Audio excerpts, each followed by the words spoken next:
1977 সালে 6 ফেব্রুয়ারি 6 জন ভাইয়ের নেতৃত্বে ঢাকা বিশ্ববিদ্যালয় কেন্দ্রীয় মসজিদের ভেতর থেকে এই সংগঠনের আত্মপ্রকাশ করেছিলেন। হাঁটি হাঁটি পা পা করে 48 বছরে পদার্পণ করলেন।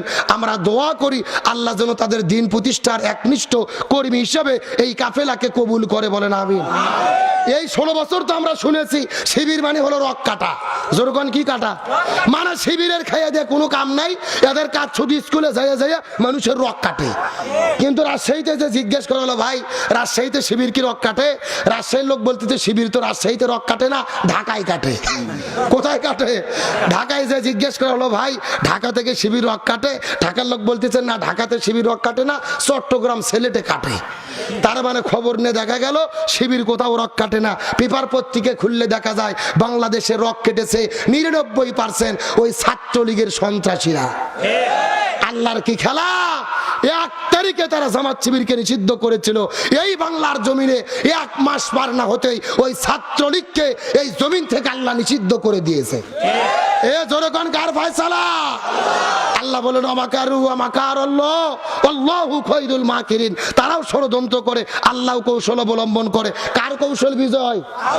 আর মানে বোঝা গেল শিবির রক কাটে না। প্রত্যেকটা ছাত্রের হাতে হাতে ব্যক্তিগত রিপোর্ট তুলে দেয়। ইকরা কিতাবাকা কাফা বিনাফসিকা আল-ইয়াউমা আলাইকা হাসিবা।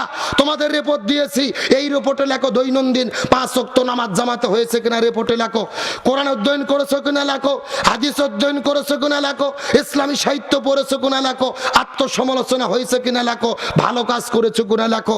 এত হিসাব যারা দৈনন্দিন জীবনে রাখে এরা আর কখনো রক কাটা জঙ্গি হতে পারে না। এরা বাংলাদেশের ছাত্র জনতার হাতে জঙ্গিবাদের ট্রেনিং দেয় না, অস্ত্র তুলে দেয় না, এরা বই তুলে দেয় এই বাংলাদেশের ছাত্র জনতাকে জান্নাতি।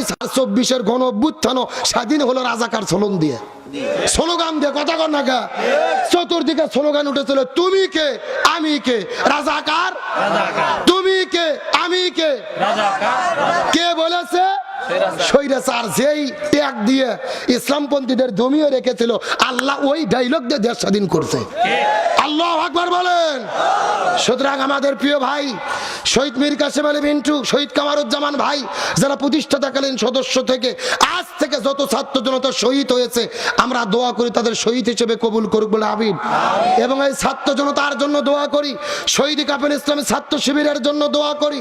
আগামীর বাংলাদেশে সমস্ত লড়াই সংগ্রাম অপেক্ষা করে এই বাংলার জমিনে কোরআনকে বিজয়ী করতে, ইসলামী রাষ্ট্র কায়েম করতে আল্লাহ যেন তাদেরকে অগ্রণী ভূমিকা পালনের তৌফিক দান করে, বলেন আমিন।